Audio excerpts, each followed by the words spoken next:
Hello everyone, welcome to my YouTube channel. तो हमने शुरू की है इंडियन पॉलिटी। पहली वीडियो में हमने कवर किया है framing and making of Indian constitution, composition of constituent assembly and elections of constituent assembly. तो ये मेरी रहेगी दूसरी वीडियो। कॉपी पेन उठा के बैठ जाएं और मेरे साथ साथ नोट्स बनाते रहें।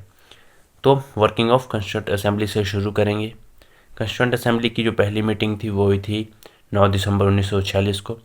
इसमें केवल 211 मेंबर थे जो कि प्रेजेंट थे मीटिंग में, क्योंकि जो मुस्लिम लीग थी उन्होंने इस मीटिंग को बायकॉट किया था, क्योंकि वो अपनी ही जिद पे अड़े थे that they wanted a separate state of Pakistan. First temporary president of assembly थे doctor Sachchidanand Sinha, this is important. और फर्स्ट इलेक्टेड प्रेसिडेंट थे डॉक्टर राजेंद्र प्रसाद। उस टाइम कॉन्स्टिट्यूएंट असेंबली के दो वाइस प्रेसिडेंट थे। पहले थे एच सी मुखर्जी और वी टी कृष्णमाचारी। तो बात करते हैं ऑब्जेक्टिव रेजोल्यूशंस की। तो ऑब्जेक्टिव रेजोल्यूशंस जो हैं वो प्रेजेंट मॉडिफाइड प्रेम्बल है। ओके, ऑब्जेक्टिव रेजोल्यूशंस को ही मॉडिफाई किया गया था और आज का प्रेम्बल बना है। तो ऑब्जेक्टिव रेजोल्यूशन को 13 दिसंबर 1946 को जवाहरलाल नेहरू ने असेंबली में मूव किया और it let down the fundamentals and philosophy of Indian constitution. इसमें बेसिकली ये चीज़ें थी कि स्ट्रक्चर कैसा होगा इंडियन कॉन्स्टिट्यूशन का। Resolution was adopted on 22 January 1947 and modified, इसको मॉडिफाई किया गया और जो कि प्रेजेंट का प्रेम्बल है। तो अब बात करते हैं इंडियन इंडिपेंडेंस एक्ट 1947 की।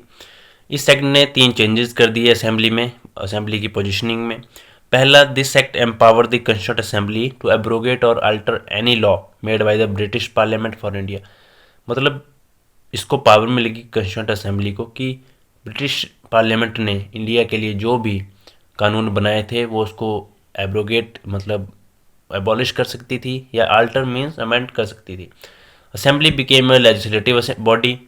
2 सेपरेट फंक्शंस हो गए कॉन्स्टिट्यूएंट असेंबली के, एक तो लेजिस्लेटिव फंक्शन हो गया और एक दूसरा constitution making. Okay, so making of constitution तो सेपरेट स्टेज पे मीटिंग होती थी। ओके, एक दिन जो होगा उनका असेंबली का काम होगा कि वो कॉन्स्टिट्यूशन पे ही काम करेंगे, दूसरे दिन वो इनेक्टिंग ऑफ ऑर्डिनरी लॉज पे काम करेंगे। ओके, तो जब मेकिंग ऑफ जब कॉन्स्टिट्यूशन का दिन होता था, कॉन्स्टिट्यूशन मेकिंग का, तो उस दिन जो हेड होते थे असेंबली के वो होते थे डॉक्टर राजेंद्र प्रसाद। और जब लॉज की बारी आती थी, ऑर्डिनरी लॉज बनाने की बारी आती थी, उनको इम्प्लीमेंट करने की बारी आती तो थे जीवी मावलंकर उनको हेड करते थे असेंबली को। सो हम कह सकते हैं कि कॉन्स्टिट्यूएंट असेंबली जो थी वो पहली पार्लियामेंट थी ऑफ फ्री इंडिया, जिसको हम डोमिनियन लेजिस्लेचर भी कह सकते हैं। Other functions performed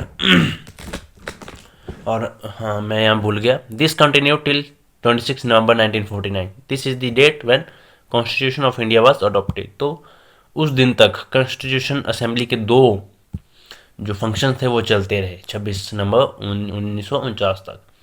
Other functions performed, it confirmed India's membership in the Commonwealth in May 1949, important. Adopted national flag on 22 July 1947. Adopted national anthem on 24 Jan 1950. And national song also on 24 Jan 1950. And this was the final session on 24 Jan 1950. Constituent Assembly elected Dr. Rajendra Prasad as the first President of India on 24 Jan 1950. However, Constituent Assembly did not end. मतलब final session हो गया, it doesn't mean कि वो end होगी constituent assembly. It continued as a provisional parliament, जो कि मैंने बताया कि ये लेजिस्लेचर का काम भी कर रही थी। Okay, so of India from 26 Jan 1950 to first general election in 1951 to 52। तो बात करते हैं enactment of the constitution. Doctor Bhimrao Ambedkar ने इंट्रोड्यूस किया था फाइनल ड्राफ्ट संविधान का ऑन 4 नवंबर 1948। उस दिन फर्स्ट रीडिंग हुई थी, सेकेंड रीडिंग हुई थी, क्लॉज बाय क्लॉज रीडिंग हुई थी, थर्ड रीडिंग हुई थी 14 नवंबर 1949 को।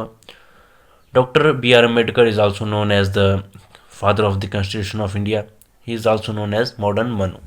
एनफोर्समेंट ऑफ द कॉन्स्टिट्यूशन, तो 26 नवंबर 1949 को ये डेट है जब अडॉप्ट हुआ था। ओके, तो कुछ प्रोविज़न थे जो उसी दिन लागू हो गए थे, like citizenship, elections, provisional parliament, temporary and transitional provisions, and short title contained in all these articles 5, 6, 7, 8 and so on. Okay, remaining provision came into effect from 26 Jan 1950। इसको हम डेट ऑफ कमेंसमेंट भी कहते हैं और इसी दिन Republic day भी होता है।